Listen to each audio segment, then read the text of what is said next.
Okay, I have a really quick note about like the shame spiral of food in our culture.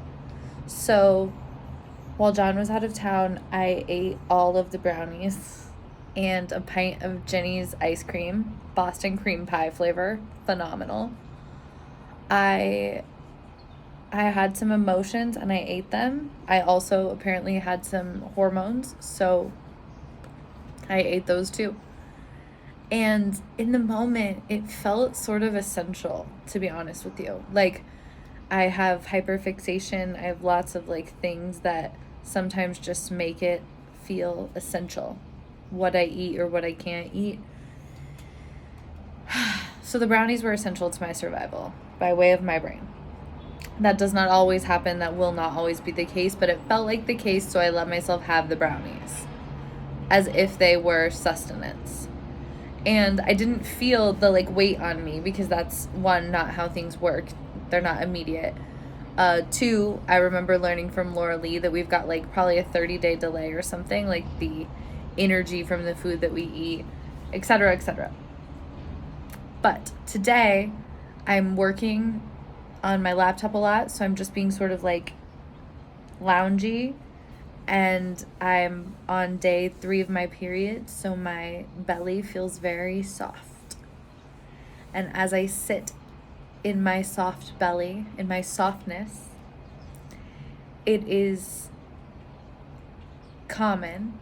The brain groove exists for me to shame spiral myself into the ice cream or the brownies, and to feel remorse and to shame that person who made those decisions. I've definitely done that before. Like, as much as I try to be on the body positivity light, it's like I lean into that. But then when I don't necessarily feel super fit and fab in my body, then I spiral into the old way of thinking. And so I'm just like busting that right now so my brain can't go any further with it. I want to live a balanced and enjoyable life. And to me, that means ice cream when I want ice cream.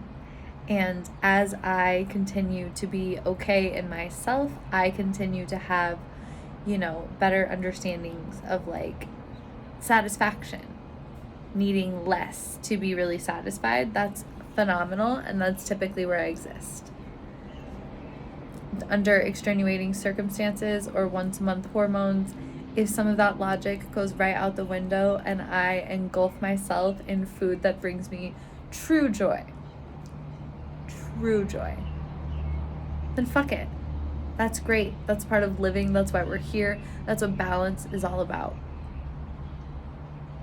That's it. It doesn't make me a bad person. It doesn't make me heavy. It doesn't make me need to go hide in shame. It doesn't anything. And when I remove that pressure, I also take some of the adrenaline out of the engulfing, of the indulging, right? Like, I knew I was indulging every time. I was like having a conversation with myself about it, which again is an unevolved version of emotional eating.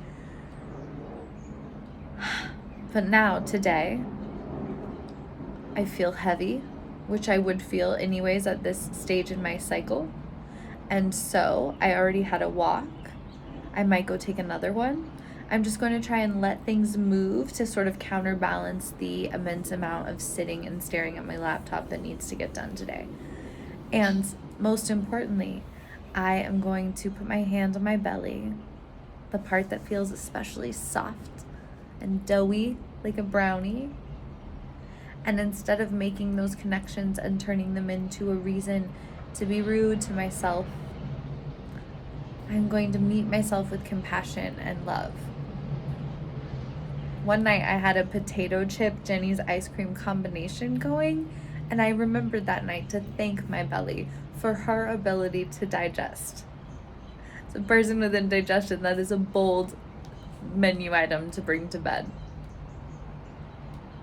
But I don't regret it one bit. I am grateful to my belly. She put in overtime.